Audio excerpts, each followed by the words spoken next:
All right, welcome. It's good to have you with us tonight at Madison. We've got some people in the house with us. You can tell that tonight we're not only online, but we're in the auditorium. It's because Frank and I are changing the format a little bit. And what we're trying to do, we thought about doing some spiritual autobiography with some of our elders, but also some other members at Madison. We want you to get to know some of the people who are a part of us, but a lot of times we don't know each other's stories very much. And a couple of reasons why. For example, in the book of Acts, in Acts 26, but also in his letters like Galatians and in 1st and 2nd Corinthians, Paul will be autobiographical. So he's writing about ideas about Christianity, but he'll talk about how he came to know Jesus Christ, how his life has changed, all that. And we just feel like it's very important for us as members of a family to have opportunities, not just on a formal level like this, but when we're together, not only to be talking about, hey, did you see the game and what do you think is going to happen on the Final Four, or those other kinds of things that we have been taught by our culture to talk about, but we also need to be learning one another's spiritual stories, the things that have gone on. They've been kind of God's unique way of working with us, what our relationship with God is like. And so what we're hoping for is the opportunity to have some conversations with people about their growing up in Jesus Christ, how they've changed. And we're going to begin tonight with Marty. Now, if you know Marty, he's pretty shy, so we're going to try to coach him out. He's always a little embarrassed to talk, so we're keep him in your prayers. Marty, we thank you for joining us tonight. Sure. And I gave you some questions to kind of help at least get you started.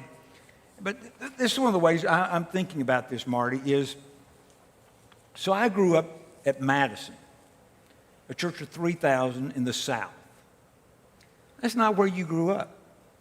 So one of the things I want you to first talk about is, so as a young boy, what your world was like, especially what church was like, but also the cultural world, so that you're kind of becoming a Christian and thinking about all that.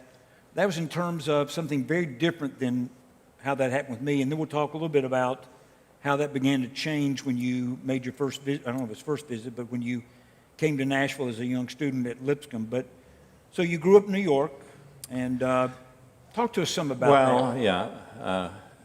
First, I was reluctant to do this. I was sort of entrapped.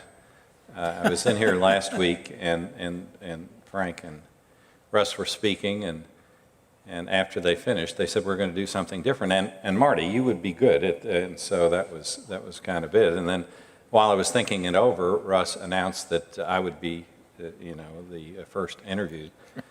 He announced that Sunday, so I thought, well, I'm stuck.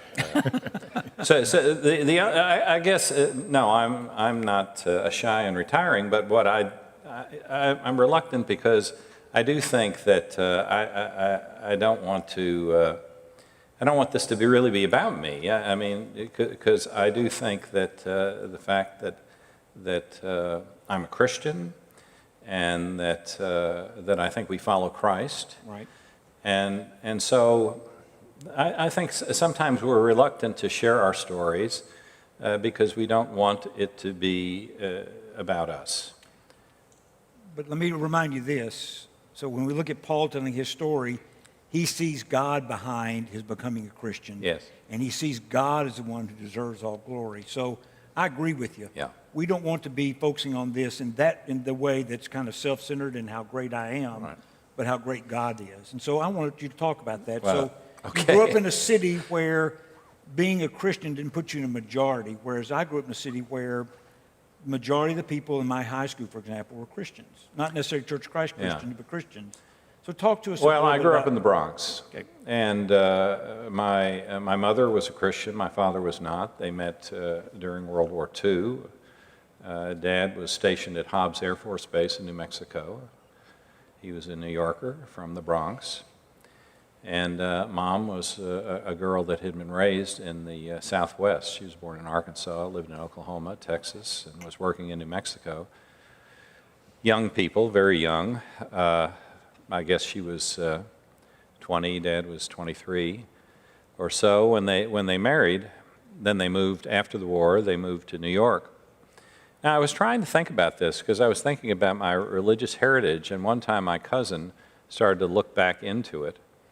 Because my father was Jewish, and the question is, sometimes people look at ethnicity or religion. Dad was not a religious Jew. He was ethnically, he was Jewish, but he never went to, as far as I know, he never went to the synagogue. I think maybe once we went together when I had a cousin that was bar mitzvahed. But other than that, so I was trying to look into our Christian heritage, and my cousin looked into it, and we found out, unbeknownst to me, we had relatives that were in Tennessee, in a small place called Gassaway, Tennessee, and the story goes that it's 6 or 7 generations of Church of Christ. So he had actually gone to a meeting in Nashville, and I think he was baptized by one of the people that they named a hall out at Lipscomb. I think it was either Sewell or Elam or somebody. I just remember it was one of those people. And so that's how far back the Church of Christ goes. So when my mother and father married, my mother said stipulation that they would raise their children as Christians. And so in New York, my father never interfered with our going to church. He didn't go with us. And when I say us, it was my mother and I, and then my brother was 8 years younger than I was. So we would take the subway, get it right there in the Bronx, and head on to Manhattan, and it was a change of trains at 125th Street. And then sometimes there was another man and woman that lived in the Bronx, and they had a car, and they would pick us up sometimes and take us. I went to the Manhattan Church of Christ.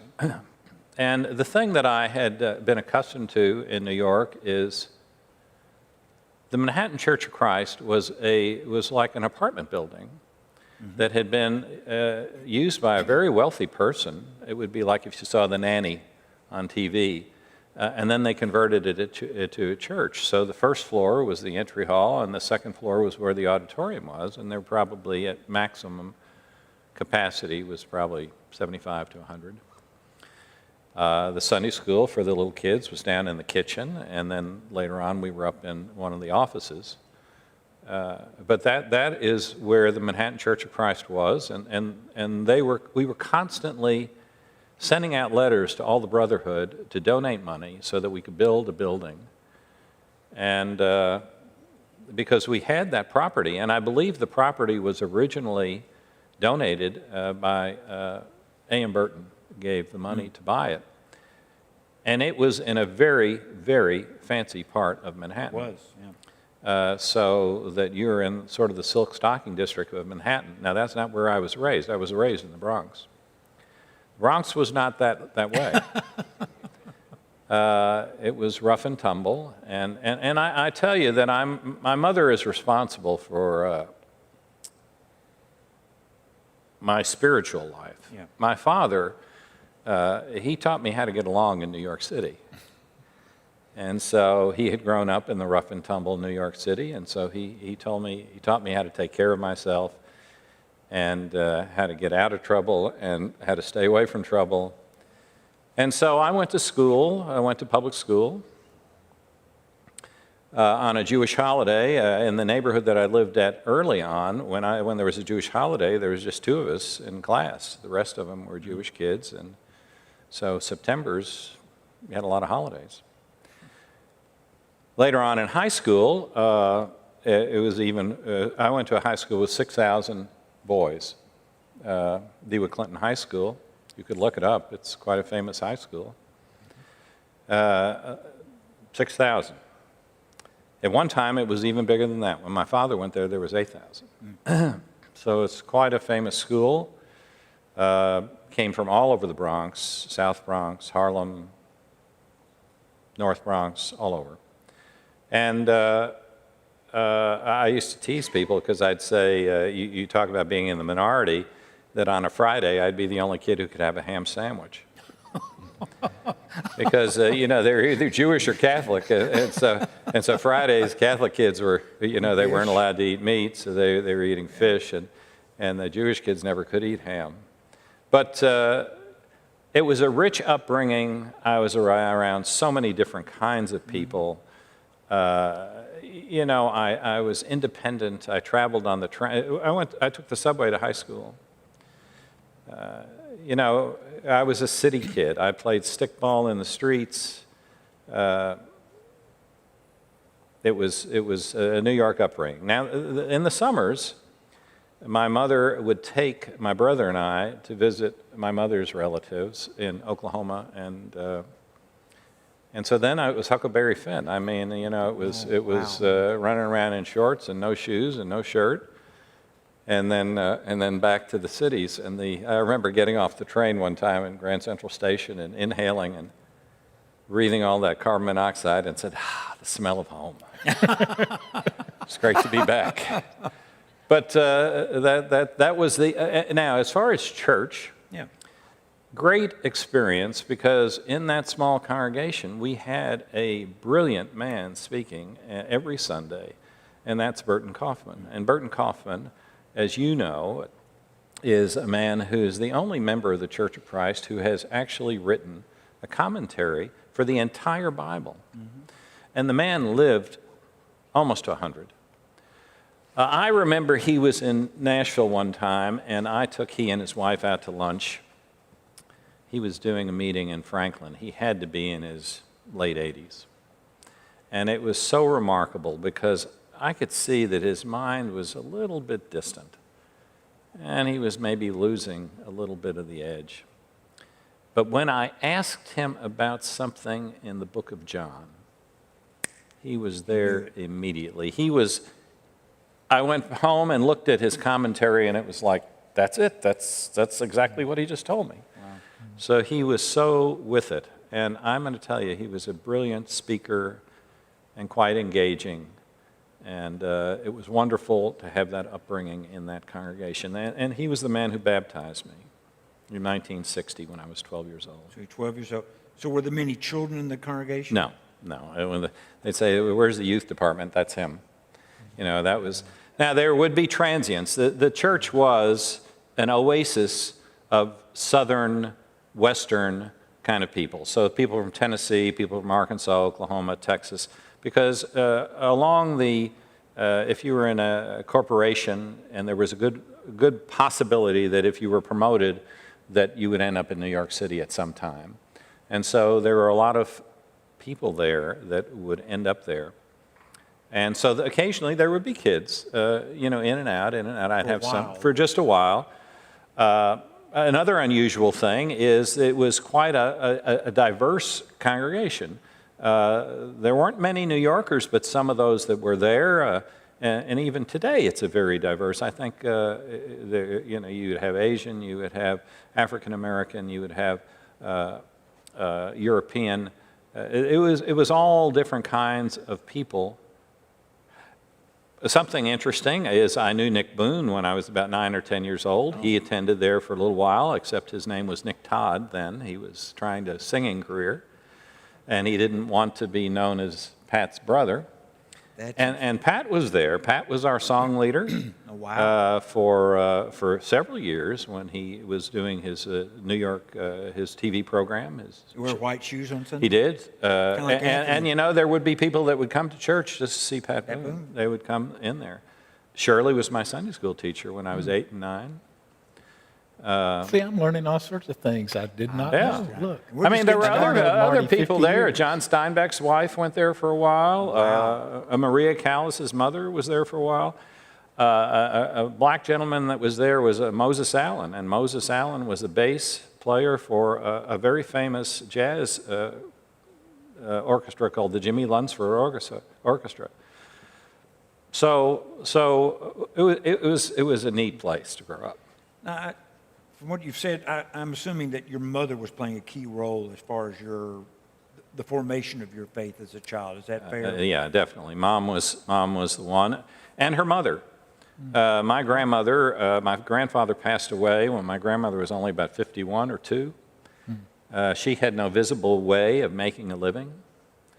And so she would travel to be and live with her 3 daughters at some point in time. So Grandma would come to be with us for 5 or 6 months. Then she'd go to one of my mother's other sisters. And so my grandmother was very influential. As I said, she was from that family. It went back many generations. And I can recall my grandmother cooking and singing hymns in that almost Maybelle Carter kind of way. I mean, it was that kind of very country. She was from Arkansas, very country sort of way. And I remember this fond memory. Can you give us a sample of that? Well, you know, it was kind of, she would be, and he walks with me and he talks with me. Yeah, I mean, I can remember her doing that. Yeah. Wonderful, wonderful woman. Oliva Ledbetter, just a wonderful woman. Yeah.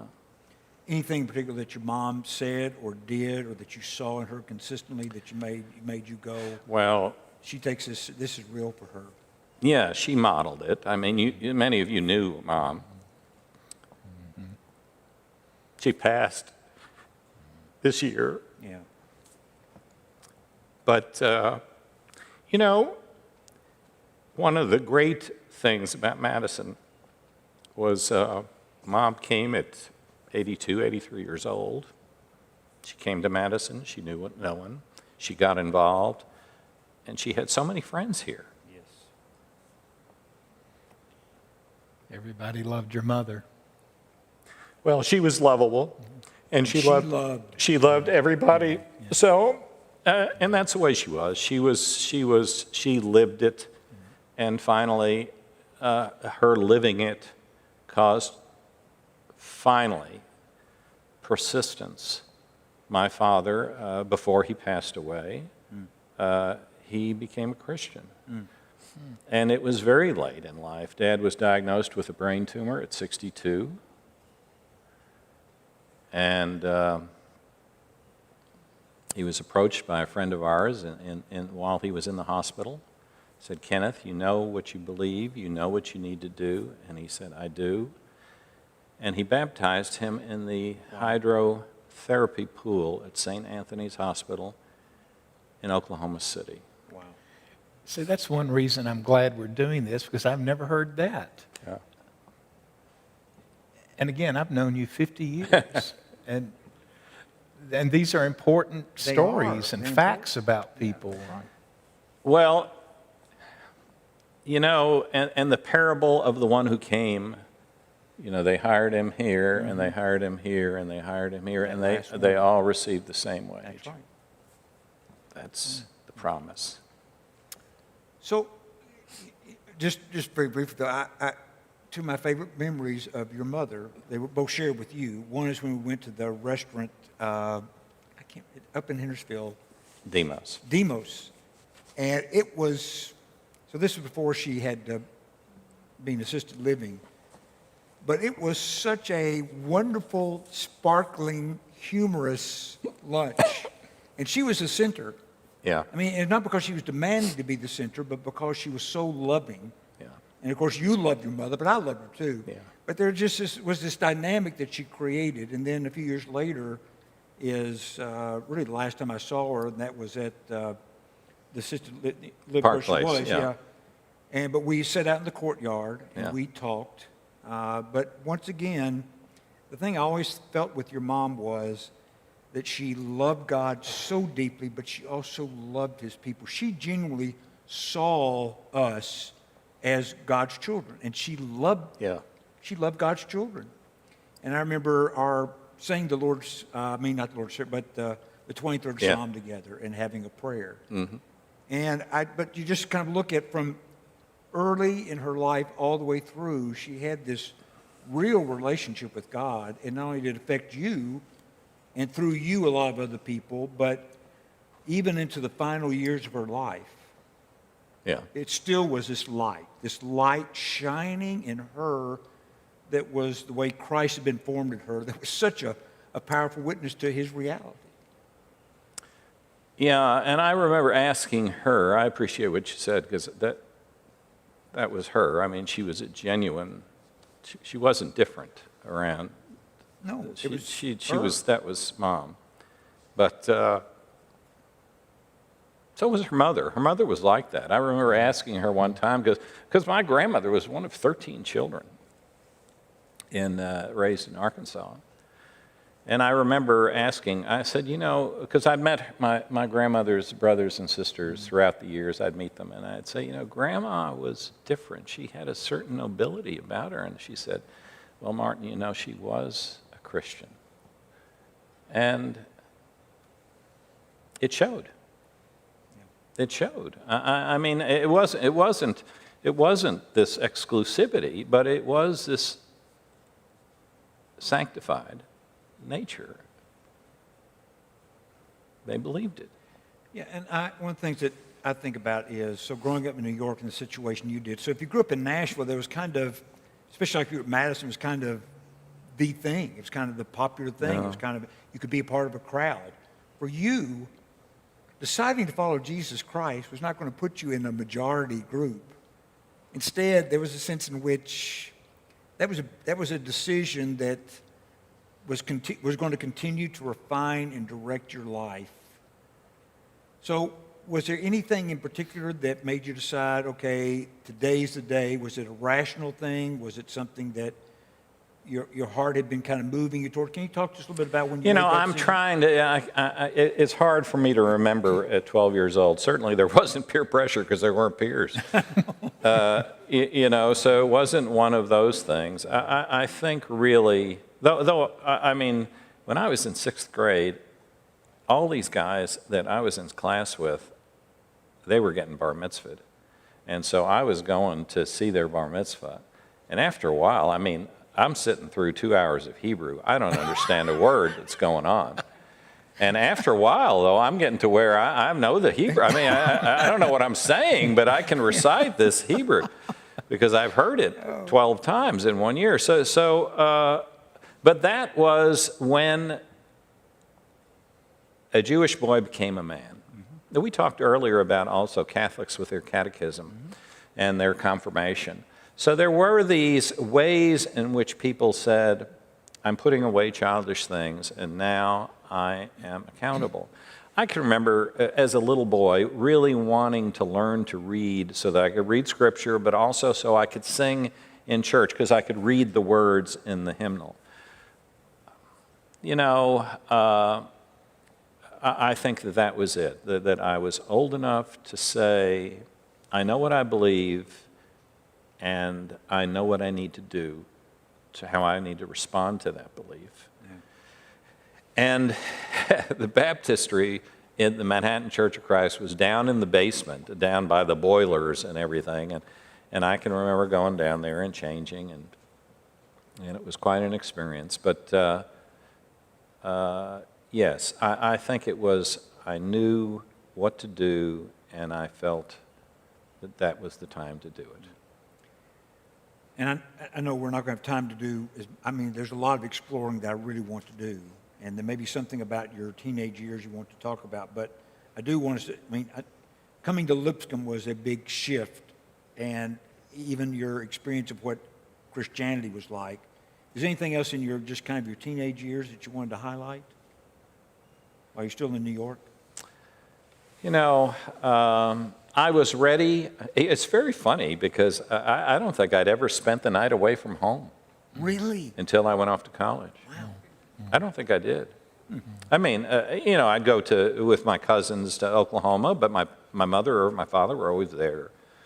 So in terms of spending the night at somebody else's house or doing something like that. So I went off to college. They took me down to Port Authority. I had a trunk and a suitcase, and hopped on the bus. Just you? Yeah.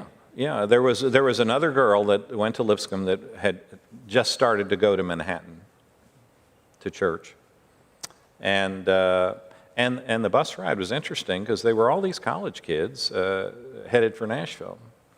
So we got off over there off of 8th Avenue where the Greyhound bus Oh, station yeah. used to be. And a guy with a Continental and a sawed-off pickup truck bed was there and said, I'll take you to your college. So there was like Tennessee State, Fisk, Peabody, Vandy. I thought that was such a strange name, Vandy. It sounded, anyway, Vandy. Now, on the ear, it sounded strange back then. So then Belmont and then Lipscomb, I was the last drop. And so they dropped me off at on Granny White Pike, right there in the front, trunk, suitcase.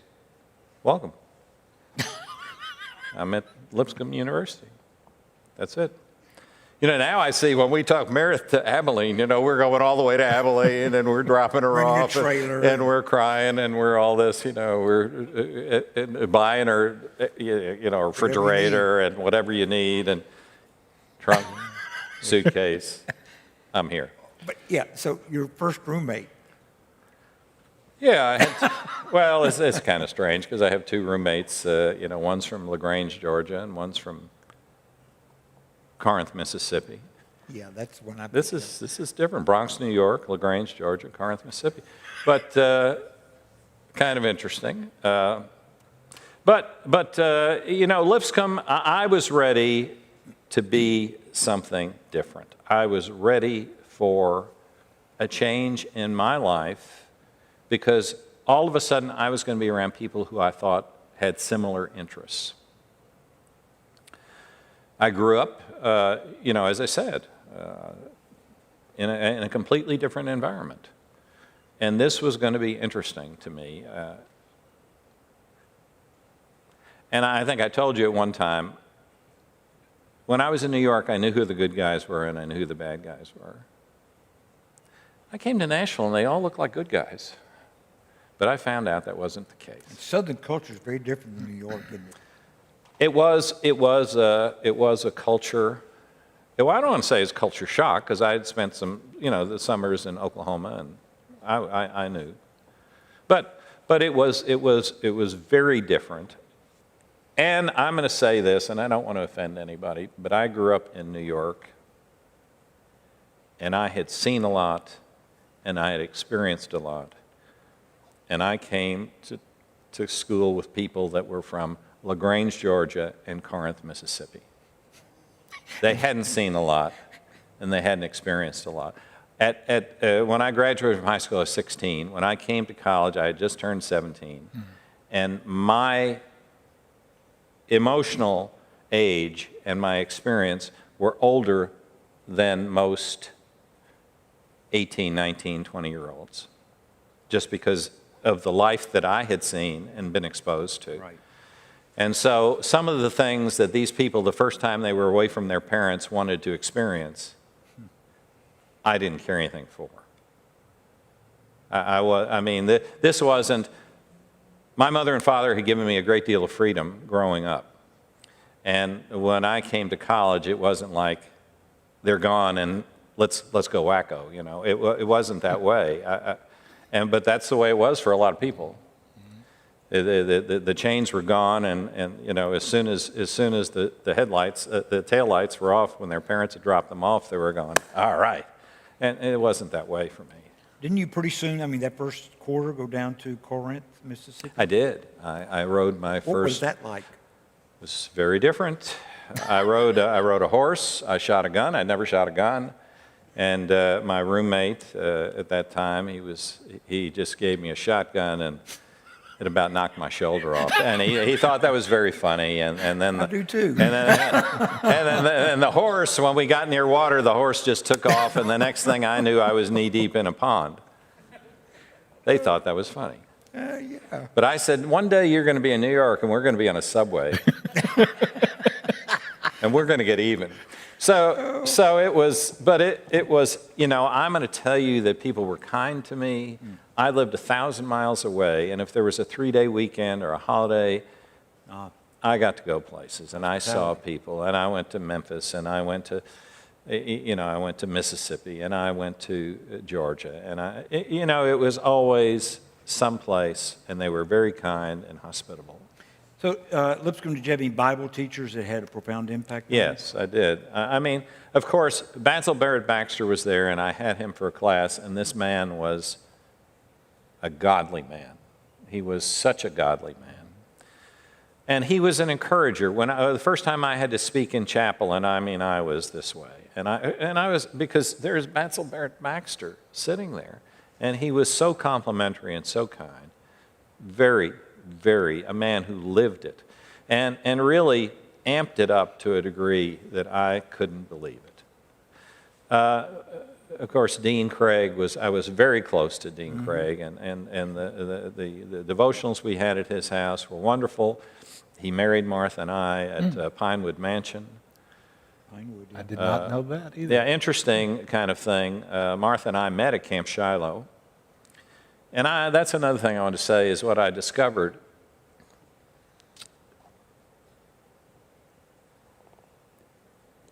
is when I wasn't looking, God saw me through. So I went to Camp Shiloh to work with inner city kids, and then I met Martha. So I was about 18 years old, and stunning woman.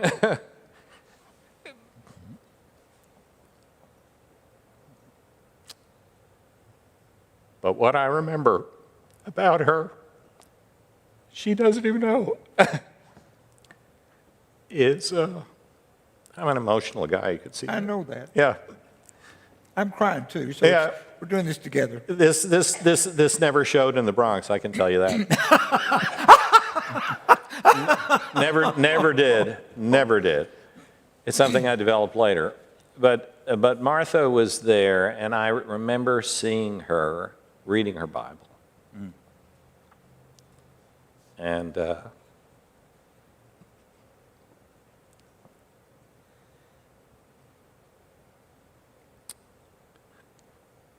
then she chased me.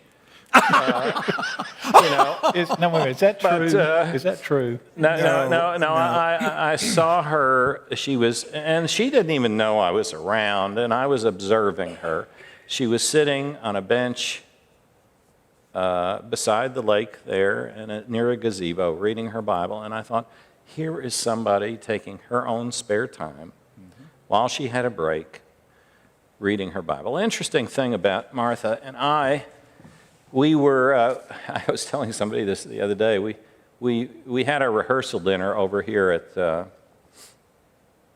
what was the name of the country house that used to be on Dickerson Road over there at Old Hickory Boulevard. The buffet. The buffet. So we had a rehearsal dinner there. We met at Camp Shiloh. Well, Camp Shiloh, where we met, the building later burned down. The country house later burned down. And then we got married at Pinewood. It burned down. I don't think I'd be sharing this, Marty. Anyway, People don't invite you over, do they? this is kind of a unique. But no, Martha and I now we've been married since 1972. We don't agree on some things, but on the big things, we are in lockstep. Let me make a comment. I mean, we know and love Martha, and I can see God's providence putting you two together. At Lipscomb, it's called David Lipscomb College at that time. Yes. Right. I was there at the same time. Yeah. You became a leader. I mean, it's obvious that your faith, it's always been strong. I mean, that's what you were looking for at Lipscomb. That's Yes. what appealed to you. I mean, Martha and her faith. And you become a leader. You, from the Bronx, become a leader at David Lipscomb College. Your Yeah. faith has always, you've been serious about your faith, and that's always been obvious. I'm just making that comment. Well, thank you. Yeah. But how did you become that leader? The president of the college said one time that was a mystery wrapped in an enigma. I think that's what, that was a quote. But yeah, a New York boy, Bronx boy, president student body, David Lipscomb University. I don't know. my roommate had been the president, and he said, previous to me, and he said, Marty, you ought to run. And I thought, well, okay. But and I did run, and I had good people backing me. Martha was certainly, she twisted a lot of arms, and so, but I enjoyed my time at Lipscomb, and as I said, at first I could see that it wasn't a perfect place. Dormitory life could be funny, but I have some lifelong friends. The 4 guys that I roomed with my last 2 years are still close as family. Now, was John Hagan one of those Yeah. guys? Yeah. Thought so. Yeah. Hey, so I'm watching the time, and so we're. We haven't even got to the first question yet, Rusty. Well, we've Okay. done some of Okay. that. Yeah, okay. See, I told you I'd disappoint. No, it's good. So, you've already mentioned some people who influence your life. Yes. Are there any other people that you kind of go, this person really had a big impact on me? Well, the people that I mentioned to you that picked us up, that would drive us to church sometimes, they were lived in the Bronx, and they were from Paducah, Kentucky. And Tom and Viola Fauntleroy, they came to New York after the war. He was needing work, and he started to work for the public utility company, Con Edison. And he ended up being my Sunday school teacher, and very often, when I say Sunday school teacher, it was like one-on-one. Right. And he was a wonderful man, a great example. They had no children of their own, and so they were very kind to me, mentored me. At Lipscomb, I would observe. I would observe people and how they acted, and also under pressure, how they acted under pressure. And so I remember first weekend I was there, I went to John Hutchison's for a welcome to Lipscomb kind of thing, and I thought he was a great man. He was an art teacher, and I had him for art appreciation. I wish I had him for other classes, but Mary Nell, his wife, is a wonderful lady. I got to see her a little when we planned our 50th college reunion. There were just, and David Martin. David Martin was a psychology teacher there, and he was responsible, I guess, for the reason I majored in psychology. And so, again, I think those people had a good influence on me. So, Also, my friends' parents. When I would go home with them, I would observe, for example, my friend in Memphis, his father was an elder. And he was such a good man and such a good father. My uncle, who was an elder in Oklahoma, I would watch him, and I would watch how he disciplined his children and my cousins, and I would observe that because it was a lot different than the way my father would discipline us. And so those are things, that traits and characters under stress and in situations that I observed, and I thought, that's Christianity. And so one of the questions that Frank had chosen was, so you and Martha were married. What made you decide, I want to go to church at Madison? Because Nashville has a lot of churches, and you guys decided to come here. Interesting enough, I was here, whenever it was, in 1965. Somebody came to me, Jim McPherson came to me, and he said, how would you like to go to church where there are going to be 3,000 people there today? And it was the grand opening. And I sat in a folded chair right down that aisle. It was folded in that aisle. There were no carpets. It was just concrete. I couldn't believe it. I'd been at a church, 75, 100 people, maximum. 3,000. I couldn't believe when I came to Nashville there was 110 or 120 churches of Christ. Crazy? I mean, New York, one church, city of 8 or 9 million. I mean, then they had, later on they had some others, but Manhattan Church of Christ was pretty much it. So I couldn't believe it.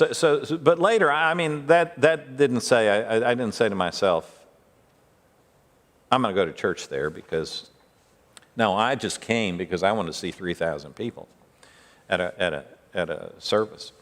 No, I attended Hillsborough most of the time when I was at Lipscomb. Or Baxter. Yes, and it was easy to get to. Mm-hmm. So when we graduated, and Martha and I were dating, we attended a couples class or a singles class.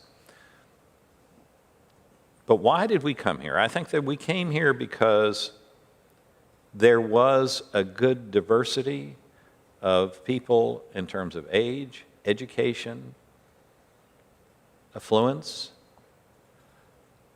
There were even some black members at that time, which was unusual. And so, that was kind of the church that I grew up in. That was a diversity of that, and although it was huge. And the other thing, I think, was it was very service-oriented, and I didn't feel that there was this, you have to keep up with the Joneses kind of thing. I felt that people were genuinely interested in you for you, not for what you could get. And that appealed to me. Yeah, thank you. So as you look at the changes, so when you first came to Madison and you've been here and you've served as an elder, how long now? It's been about 20 years. So how have you changed as a follower of Jesus? What? Well, I mean, when I became an elder, I had a full head of hair. Well, there is that. Yeah. Now, how have I changed? I would say that you move. I want to give an example. As when I was a child, I obeyed my parents because they were bigger than I was, and my dad could hurt you. My mother could hurt you, but not. She's little, she couldn't hurt you that much. But after a while, I obeyed them, not because it was because of who they were, not that they could hurt me. I wasn't afraid of them anymore. I was obeying them because I loved them. Loved them. Yeah. And so with my growth and my maturity as a Christian, I think it moves, and you've heard me, if you've been here, you've heard me mention this before, it moved from a got to a get to. I mean, it became I wanted to please, and I wanted to express my gratitude to a God who has been so good to me. Yeah. So I think that if you say, how have you changed? I don't know that it's been more that I was more works-oriented and now I'm more grace-oriented. I don't think that it has anything to do with that. I think that it has everything to do with the desire to be obedient and grateful. Yeah. So, not to go into any detail about this, but I know being an elder here at Madison often is not easy. And you've certainly been through some hard things. When you would get discouraged by that, how would you deal with that discouragement? How would you deal with that spiritually? Maybe not too well. I don't know. I think that it hurts when people you love hurt, and they hurt you. If there are people who you have no feeling for, that's one thing. But when you have definite feeling for them, and they move in another direction, and you see them acting in a way that is contrary.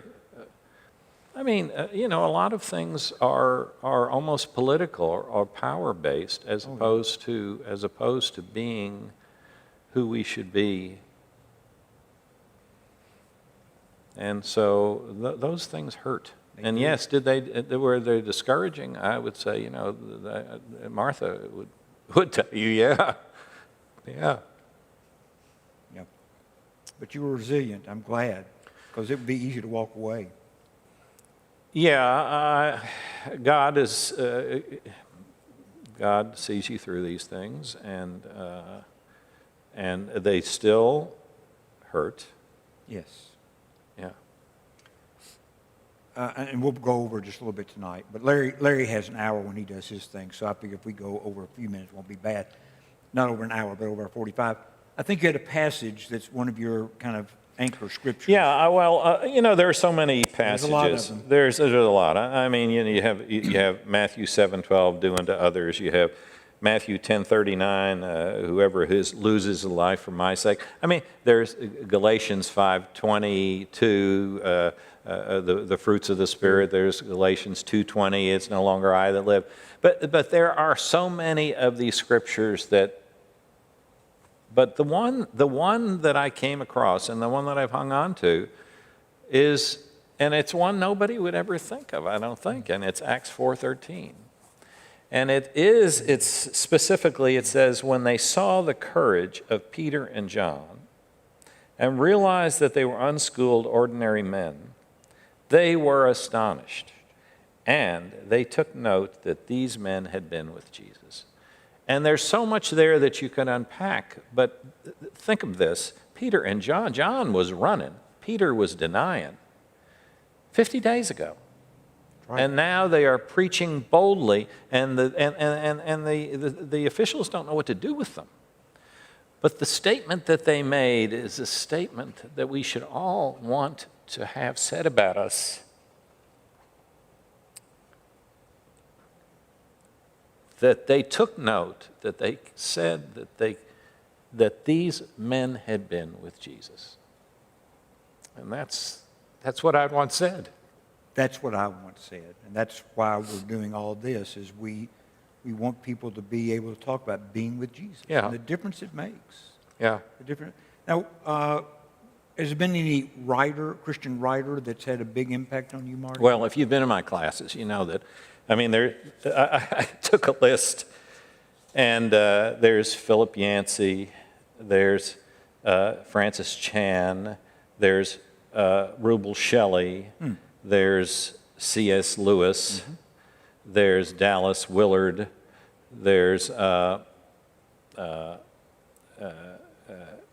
Thomas Keller. Oh, yeah. There's quite a few. It's a long list, and these Foster, Richard Foster with his book on prayer and disciplines.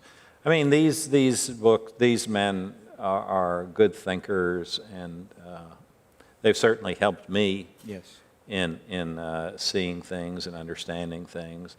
Burton Kaufman. I mean, I refer to his commentaries so often, and I can just hear him because when you read in the voice of the person. Martin, I can just tell you that it says here in 1 John, and I mean that's what he would say to me. And Burton Kaufman was a man of about 5'2", and he was just full of vim and vigor when he would talk. But great man, yeah. Well, I know I still have a lot more questions I'd like to ask you and all that, but I want to respect time, and I want Frank to have a prayer in just a moment. But one of the things I want to say to you, and I've said it to you before, but I want people who are in the room but online with us and all that to know this. There have been a lot of blessings that came in my life because Nyla Sherrill invited me to come to Madison. But one of the great blessings was very soon after I'd started teaching, you called. Yes. Because you knew I'd been through a divorce, and you knew I was teaching, and you were an elder here at Madison, and you had questions for me, and you listened, and that was the beginning of our friendship. Yes. And I appreciate, number one, the way you handled the call. Number two, the fact that you, as an elder, cared enough for this church to make sure that everything was okay. But after we'd had the conversation, that was the first of who knows how many we've had. And Martha knows. They're never short, are they, Martha? Unless, like the other day, I was talking to you, and she called you, and you yielded to her, so you're still a wise man. You know she's more important than the rest of us. Yeah. But I have been so grateful for the friendship. I've learned so much about what a preacher-elder relationship can be like when it's not hierarchical, although that's there because you are my elder, but it's shoulder to shoulder. It is friends. And where brothers as friends are able to do this thing together. And one of the things I appreciate is that there's always the exchange of ideas. Even when there's exchange of arguments, it's never argumentative in the sense of pointing the finger or trying to beat the other person up. I think what we both share is we want to follow Jesus, and we feel responsible. We feel like we've been called to lead here, and it's a very humbling call. Yes. And you've talked to me when I was discouraged about things, which has not been often because I had that sense of passion here. But it has been, I just feel like I have an older brother, and it has been such a joy and delight. And like I said, to have those two opportunities with your mother and to see how, I could see it because you would bring her to church and the way you would honor her and that relationship as her strong grown-up son, but there was that sweet caring for her. But to actually be included in those two really important moments was such a profound blessing to me. And it's one of the things that I know the majority of the people at Madison don't have that kind of relationship with you that I get to have. But I just want to bear witness. You are a great friend and brother. And you always, always encourage me to follow Jesus. And I know that that when the crisis comes in my life, that you are one of those people here that's got my back. And I'm very, very grateful for that, Marty. Well, and back at you, I have to say that that first conversation was uncomfortable for me. Well, for me too. But I want to say, my observation of people, Russ's response. I go back to David, and it said that David was a man after God's own heart. And when he was confronted by Nathan, there were a lot of different reactions. You're a psychologist. I studied psychology, and I study people. And I know the way people act. And they can be very defensive. And they can blame the other person. I was lured into this. You don't know what you're talking about. Off with his head. Whatever. But David responded in such a way. And I would have to say, this uncomfortable situation with you, Russ, but I need to confront you with this.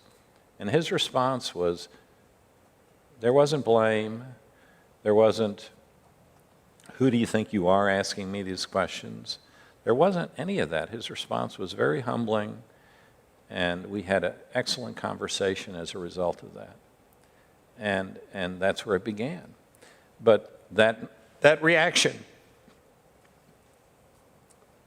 you could have gone in a whole lot of different ways, a whole lot of different directions. And that response, that humble response, and I would have to tell you that Russ mentioned the hierarchy, and I don't see it as a hierarchy. I certainly don't. As an elder, I don't see it that way. I see I'm a servant. We are to be servants. Yeah. If we're leading, we must be servants, right, Yeah. Marty? That's right. Yeah. Marty, thank you so much for launching us in a really good way. I feel like God spoke to you tonight. Certainly spoke to me, and I'm very, very grateful for that. I know next week, I think I can talk to this camera. Next week, Steve Smith is going to be with us. And so I look forward to that interview. And then Sunday, we'll be here. If you can join us, it's great, either in person or online. We desire that. We're still having that family gathering. I don't think it's too late. You'll have to call Sheldon and let her know that you're coming. And if there's rain, I think we're going to do it here. But hopefully, pray that there'll be a nice sunny day. That would be good. So we're thankful for tonight. But Marty, I want Frank to pray for you and for our church. You both are my elders and my friends. There are a lot of preachers who cannot say that. They can go, these are my elders, or they go, these are my friends, but that's mutually exclusive. And to to have that with elders here at Madison is a delight and joy. Both of you have made what I do. I wake up in the morning, very often early, and I get paid for doing this. It's a good thing. So, Frank, would you lead us in a prayer, and that'll be kind of our closing time? Father in heaven, we're very thankful that we've been able to spend this time learning more about one of your servants. And all of us can relate to pieces of this. And thank you for the quality life that Marty has lived and Martha, and how it's obvious the seriousness of his faith and how he has lived that out, and it's inspirational to us. And we know that we're surrounded by people like that who all have stories to tell about the difference that you have made in their life. Help us to learn from one another and keep inspiring one another. Thank you for our church. We ask all of this through our Savior. Amen. Amen. God bless you tonight. Thanks for being here in the house, and thanks for being with us online. And thank you, Marty. Thank you. Yeah.